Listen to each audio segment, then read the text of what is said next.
Welcome in, whiskey freaks. It's the Blind Tasting Podcast. You know, your number one attitudinal bourbon destination. I'm John Stark, and I'll be your host today, as always. And today, yeah, that's right, guys. We're going to focus on nothing but bourbon-y goodness, because I got all kinds of things to throw your way. It's been a while since I talked about news. Been doing a couple of reviews here lately. Had to look at Four Roses, that new 100 proof they came out with. Reviewed that Silk Velvet whiskey a couple weeks ago. Anyway, so today I'm kind of getting back into the groove of things, and I've got the world's best bourbon, at least according to the 2026 ASCOT Awards. And spoiler alert, it's not gonna be much of a shock. And I got big news from our good friends at Pursuit Spirits. And guys, backed by popular demand, and also because I love it, we're gonna do Guess the Whiskey.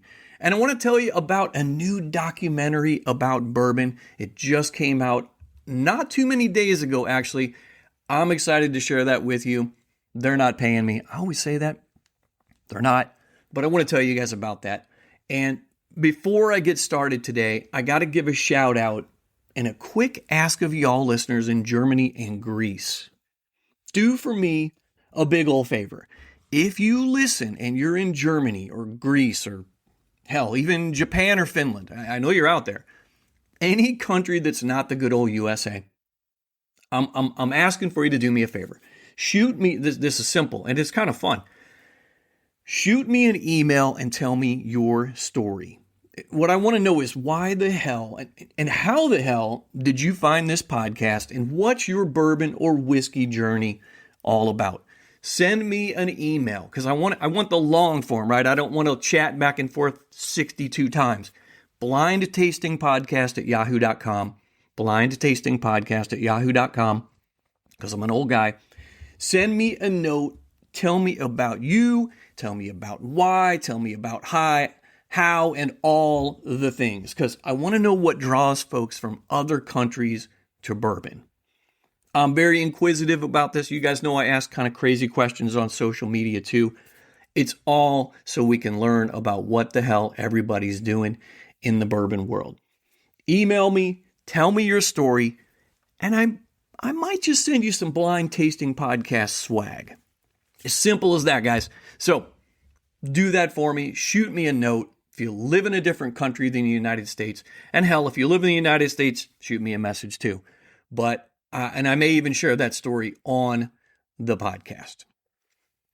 So for today, let me straighten my ascot real quick.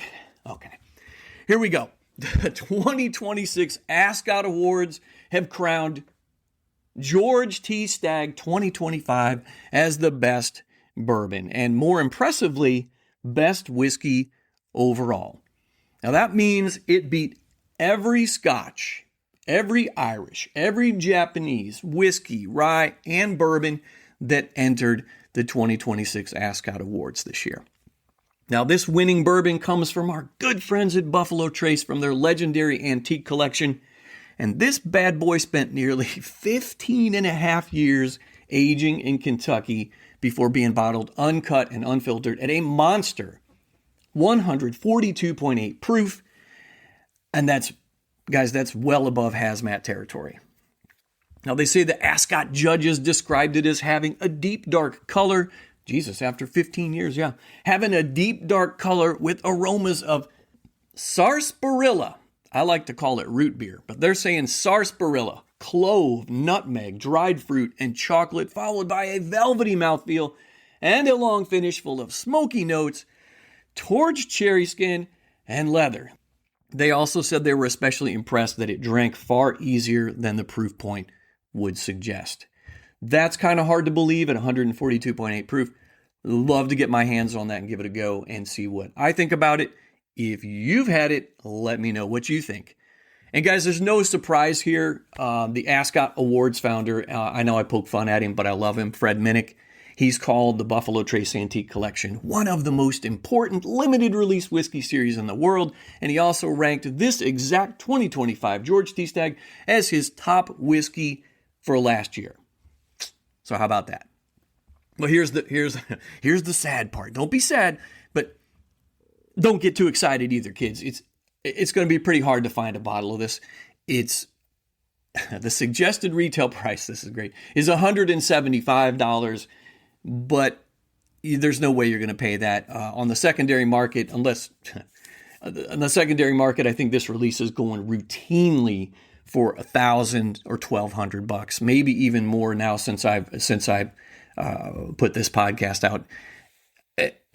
Being named by Fred Minnick and now the ASCOT Awards as the best, the sky's probably the limit. And along those lines, we're talking about winners today. A lot of winning going on, right? I want to give a big shout out to our good friends at Pursuit Spirits out of Louisville. And I haven't said much about these guys over the course of the podcast. And this is season 3, like episode 30 or something. This is episode like 107 or 108, something like that. So the podcast has been around for a little bit, and I haven't said anything about Pursuit Spirits. But these guys, these are some pretty cool dudes. They are getting big and fast. And they recently opened a brick and mortar location on Whiskey Row in Louisville. And now they've got really big news. Well, they've got 2 big pieces of news for these cats at Pursuit. They are now on the official Bourbon Trail, which, if I read this story correctly, now has 4,291 stops on it now. And it'll take you 14 weeks and at least 1 divorce to get through it. Ain't nobody got time for that. Yeah, but seriously, guys, these guys at Pursuit, they just won big at the ASCOT Awards for their Pursuit United Barrel Proof Triple Batch Rye. It was named 2026 Rye Whiskey of the Year, again at the ASCOT Awards. And look, awards are one thing, but this one, they say, hits a little different. And these are the same folks who set out to prove blending, because what they do is, guys, these are NDPs. They don't distill and age their own whiskey here, but they're out to prove that blending isn't just mixing whiskey together, and they're proving that it really is an art, and the judges agreed with them. So congratulations. They are definitely in order for these cats. And if you've been sleeping on Pursuit's Rye, and I need to go out and look for it later today, this might be your sign to see what all the big hoopla, what the big fuss is about. And I think soon enough, I'm going to have to grab their stuff. I'm going to have to go out there and try to find it. I have seen it on the end cap at one of my favorite places. I don't know if it was this triple cask. I don't know if it was this one, but I have seen a couple of their offerings. It's like $45 for some of the I guess you would call their base model, the lower, I don't know if you call it lower end, but their basic offering. So I got to look and see if I can find this triple rye, since it's a ASCOT Award winner. Now on to, and I mentioned this at the beginning, on to bourbon history. And you know how much I love bourbon history.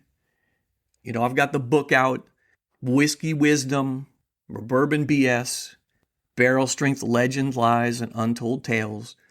And that book is it's completely about history. Some of it is absolutely 100% true. Some of it is a mixture. Some of it is complete bullshit. You'll want to get that book, Whiskey Wisdom and Bourbon BS, Barrel Strength Legends, Lies, and Untold Tales. It's $10, guys, on Amazon. You can pick it up. Anyway, that book is about history. It's about bourbon history. Nothing but bourbon history.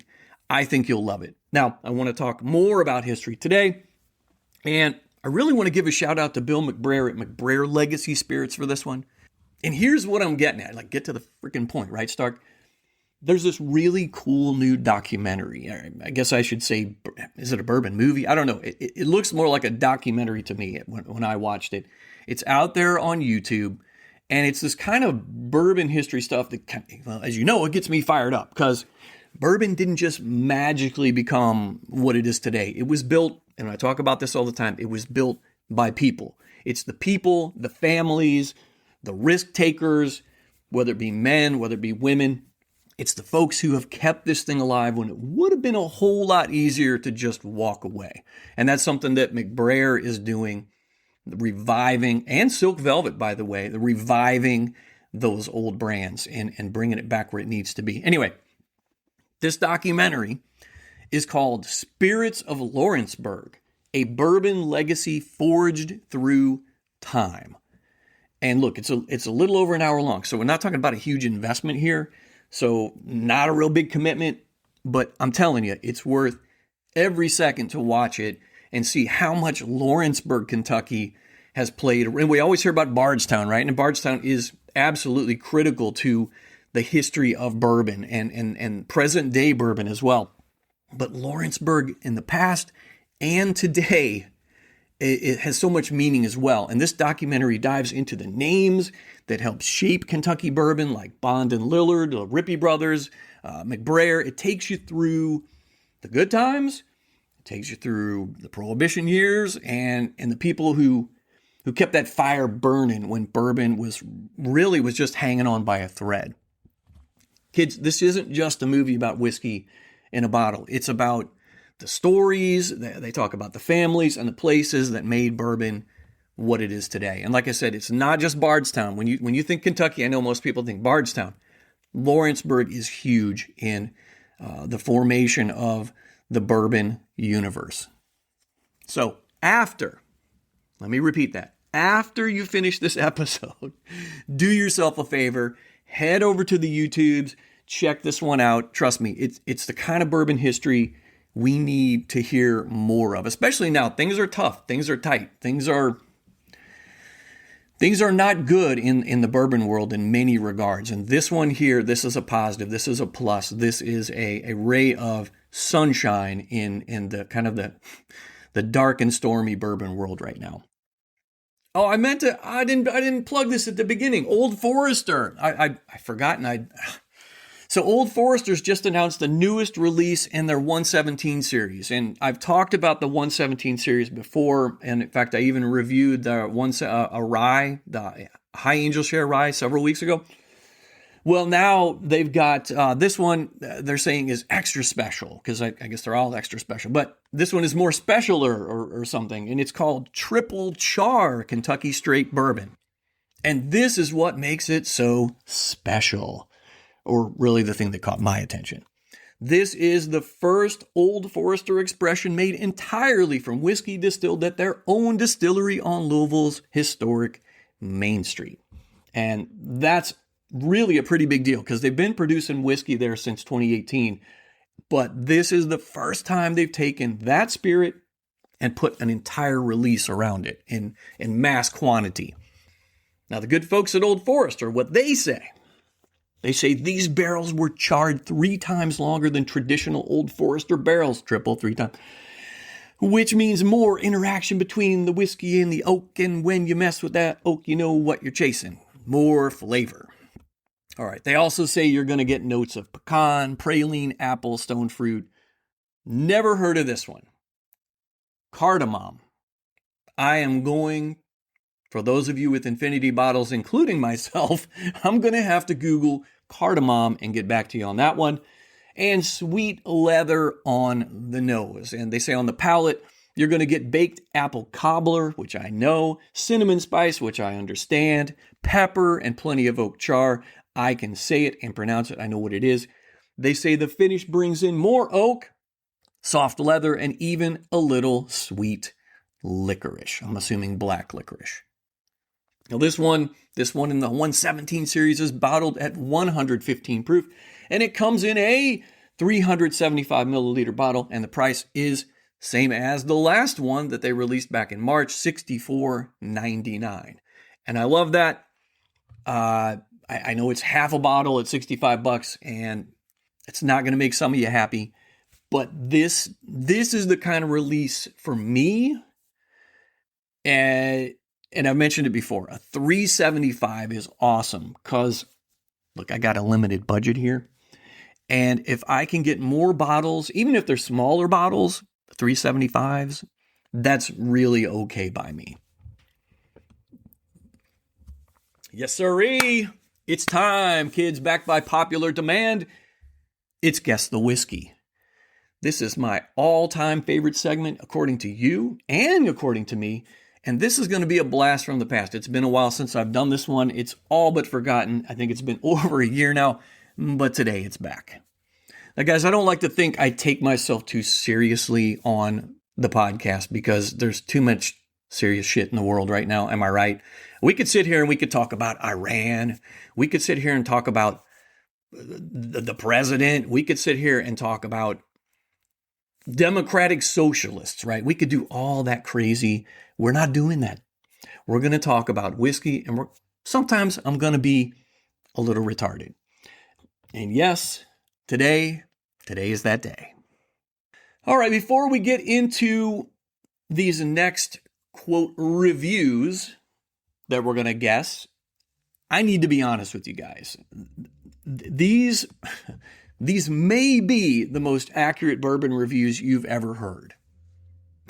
Or they just may be complete bullshit that I made up. Now, either way, I think we can all agree they're probably better than some of the stuff we've seen online. And now, you get to guess which whiskey I'm talking about. Come on, guys, it's fun. Here we go. Bourbon review number 1, whiskey review number 1, and you're going to guess what whiskey was this review for. Here we go. It's like going on a turkey hunt, except the turkey is carrying a leather briefcase full of caramel, vanilla, and spice, and somehow you're the one being hunted. Big, bold, and unapologetic, this bourbon kicks open the door, pours itself a drink, and tells you to sit your ass down. It's got the attitude of a wild animal, the warmth of a campfire, and just enough proof to make you question all your life choices. Anybody? Turkey hunt, leather, bold, Bueller, anybody?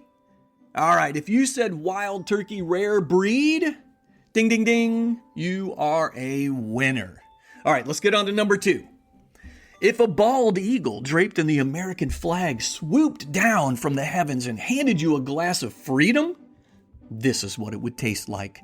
It's so patriotic you'll feel like you need to salute the bottle before every sip. Okay, guys, this is too easy. It's too easy. It's either 10 or 12, right? Yeah? Yes, sir. It's Eagle Rare 10-year. Guess we could probably put 12-year in there now. All right. I'm not going to torture you. I'm not going to torture you too much more. I'm going to torture you. Don't worry. One more, guys. Here we go. This bourbon hits you like a cowboy riding a tornado through a cinnamon sugar desert. It's rough around the edges, but smooth enough that you'll feel like you can stare down the barrel of life and tell your problems. Not today, partner. Okay, guys, think Wild West.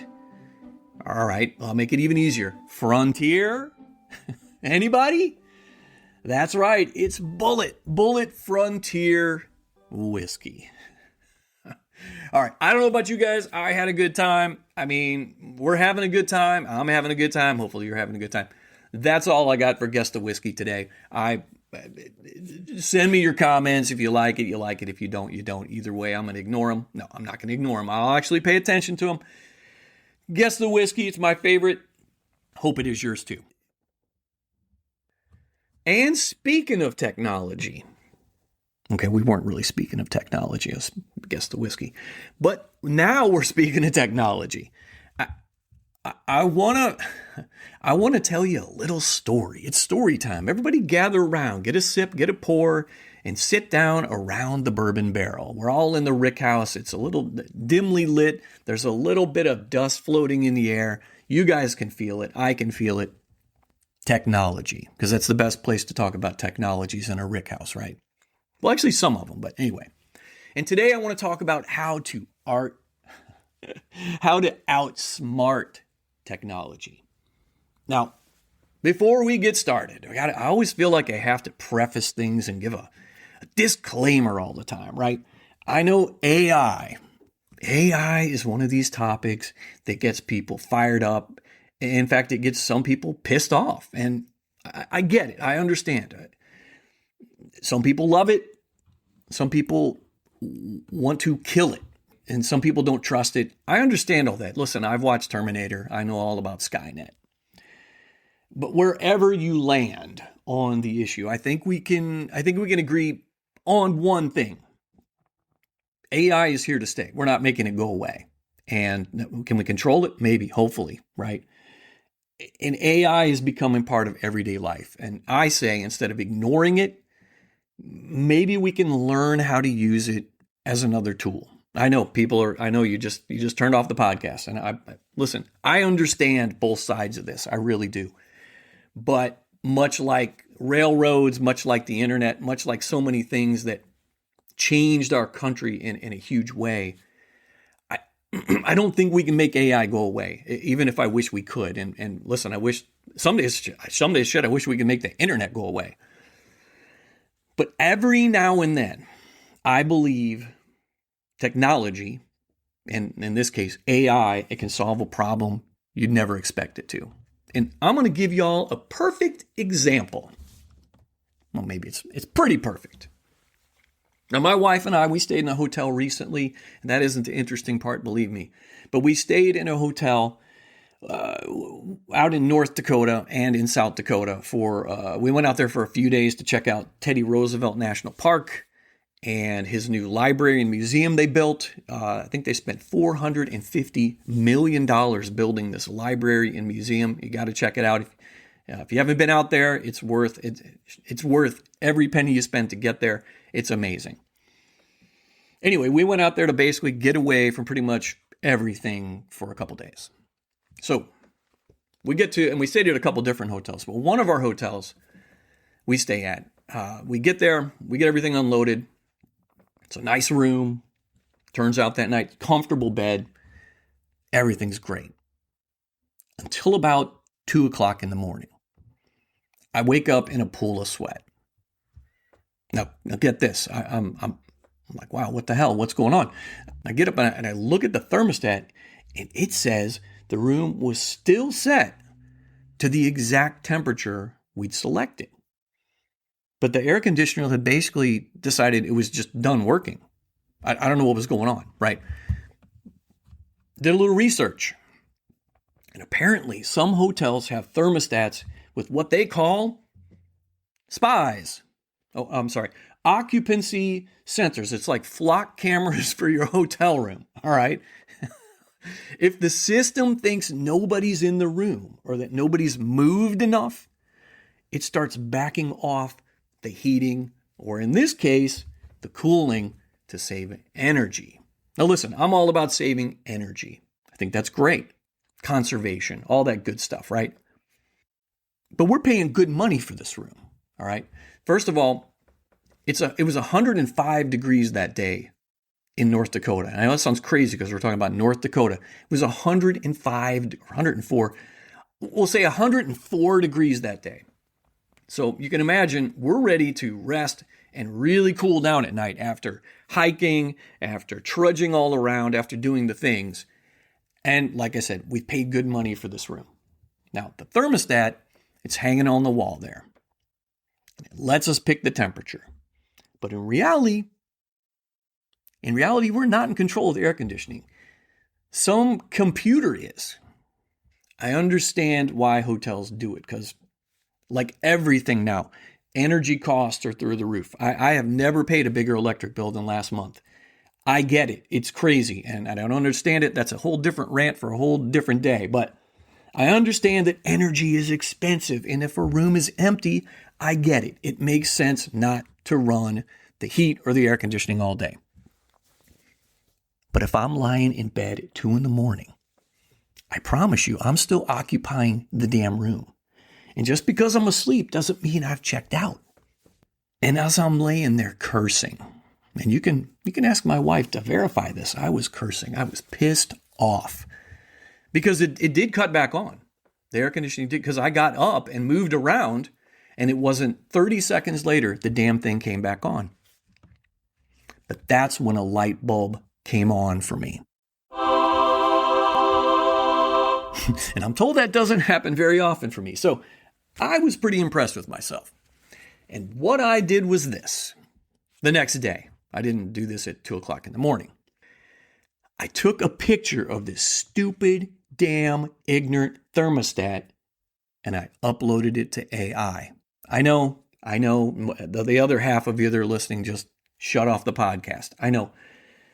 Guys, AI can be useful because within seconds, it identified the exact thermostat model and explained how the occupancy sensor worked. It even suggested to me finding the owner's manual, and it recommended to me a YouTube video that showed how this particular thermostat was programmed to do what it was doing to us. Now, again, another disclaimer, because I feel like this podcast episode today is for entertainment and informational purposes only. I'm not suggesting anyone ever override hotel equipment or bypass hotel settings. In fact, your first call should always be the front desk. They may have an approved solution or a maintenance override or another room available. All right. My point here isn't to beat the man or beat the hotel, but I did pay for the room, right? My point here is that AI helped me understand what was going on. I had no idea. That's what impressed me about this. Well, a couple of things impressed me. Now, years ago, if something like this happened, you'd either spend the night sweating, you'd mash every button on the thermostat, or wait until the morning to go to the front desk and complain and ask what was going on. It could be a litany of BS to finally get to the end result, which is, I want the air conditioner to be on, air conditioning the room. But today, you can pull out your phone, take one picture, and have AI explain exactly what you're looking at in less than 1 minute. And I think that's one of the most practical uses of AI that I've ever found. And I think that in cases like this, it can help ordinary people like us solve the ordinary problems or situations that you're put in, like this one here. So whether you're trying to figure out a hotel thermostat or some kind of mysterious appliance issue that you're having with a flashing error code, or honestly, just about anything else with buttons on it, I say, in my opinion, that AI can be a pretty handy troubleshooting partner. Now, you can call a maintenance person and you can spend $175 for them to come to your house and look at your dryer or your washing machine or what have you and tell you what the error code means. And I'm not trying to take jobs away from people, right? But in less than 1 minute, you could also find out what that error code is, and you can let the repair person know how you figured out what the code is, and then they can repair it for you. It'll save you, maybe it saves you that $175 initial visit, right? I believe that sometimes technology can create the problem, and sometimes technology can help you understand it. And then sometimes we get Skynet. Look, I know. I know we got a lot of folks out there right now, and the word on the street is AI. And for a lot of people, AI is a 4-letter word, and I get that. I really do see both sides of this one. But as for being able to sleep at night, I say you got to do what you got to do. Look, I appreciate all y'all so very much, and even you cats over in the UK, because we got listeners across the pond, and I want to give y'all a special blind tasting podcast thank you for tuning in. Anybody out there, you want to send in your story, blindtastingpodcast@yahoo.com. I'll send you some swag. If you're in the United States, I guess you could do the same thing. I don't promise I'll send swag, but I might. All right, guys, as always, I got to give a shout out to the farmers, the distillery production guys and gals, the warehouse workers, the bottlers, and the truck drivers. Y'all are really the ones that make it happen. So cheers to all of y'all.